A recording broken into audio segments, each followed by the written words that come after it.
Angela Bofill, we've met a woman inspired by culture and a healthy lifestyle to create beautiful music. Now we meet a woman who is inspired by religion, and specifically the Bible, to create beautiful works of art and poetry. Suzanne Benton. There is an immortal woman, Lilith. They say Adam was her husband. All men are her husband. She was the mistress of God. She loves demons and satyrs.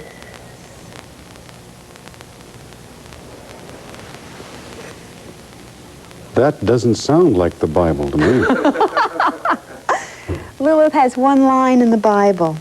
God created man and woman out of the dust of the earth. And I think probably this is a character that hasn't gotten too much attention because she was such an independent female. Even back then? Well, and she was the first woman. She came before Eve, so I think it's rather exciting when we start looking back and find and unearth these people. So of course, you can't unearth Lilith because she's immortal. Is that the hook that kind of got you into this? Well, the hook that got me into this is that I wanted to look back and say, well, you know, I mean, if these are our roots in the Western civilization, who were these women? What can I find in them? I always had the sense that they were very strong women, and in many ways that they were in disadvantaged situations, or the situation that women were told were disadvantaged. So I began to explore them, really wanting to bring them alive, wanting to find the things that were powerful and beautiful in them, about them. And these other masks, they represent other women? These are different women of the Bible. Well, let's go through them and okay. Tell me the story. Well, It's Sunday morning, after all. This is Sunday morning. Okay, well, this is Sarah. Sarah is one of the mothers of Israel, and so she's a very, very important figure.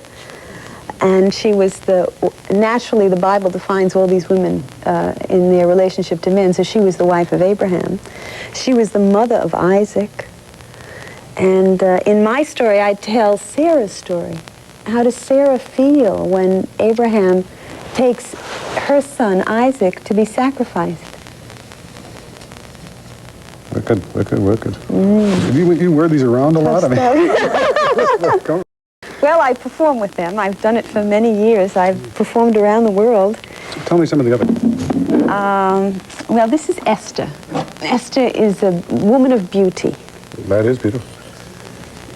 And underneath, of course, she's a very clever woman who manages to save her people who are being threatened.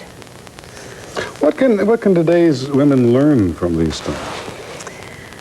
Well, I think, you know, in order to have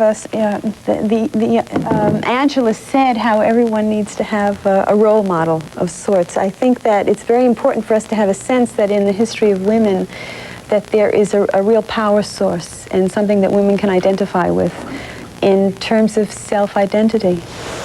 Because even back then, male chauvinist pigs ran the whole show. Well, we don't know if they ran the show, but they tended to write the Bible. What's been the reaction to people when, you know, you tell them these stories and they look and they are beautiful pieces?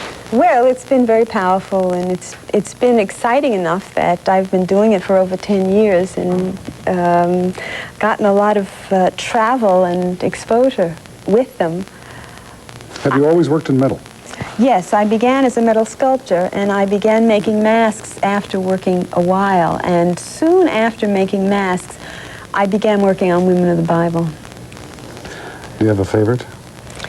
It's hard because, you know, I mean, I have identified with these characters so much that you get to know them more and more, and they are, I guess, really like relatives. You can get a sense of their identity. Of that and the circumstance. Yeah, because there is so much. I mean, there are so many perennial tales that are repeated, not only in this culture, but in cultures around the world.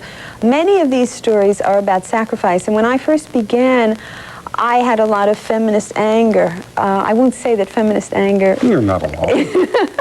I'm not alone, of course. But I began to, as I worked more and more and exposed myself to other cultures of the world, I began to have some sense of the power of sacrifice. I'm not suggesting that there be sacrifice, but... It's sad to say that in some parts of the world today, women are very much in the bondage of this biblical time.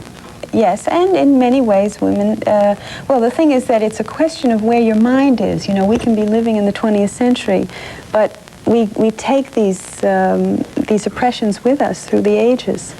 So, I mean, actually, of course, in telling these stories, I want to awaken women to a strong position and to help people identify with women's lives and their concerns and to have a sense of how important they are. Okay, briefly, where are you showing right now? Well, I'm going to be showing at the Korean Cultural Center, Cultural Service on from February 4th to March 2nd. That's at 460 Park Avenue. And these are the masks that I've done on the theme of Korea, on Korean lore and legend. In addition to the women of the Bible, I've also done a great deal on cultures around the world and a lot of Eastern. Suzanne Benton, it's beautiful, and we thank you for being with us on this Sunday morning.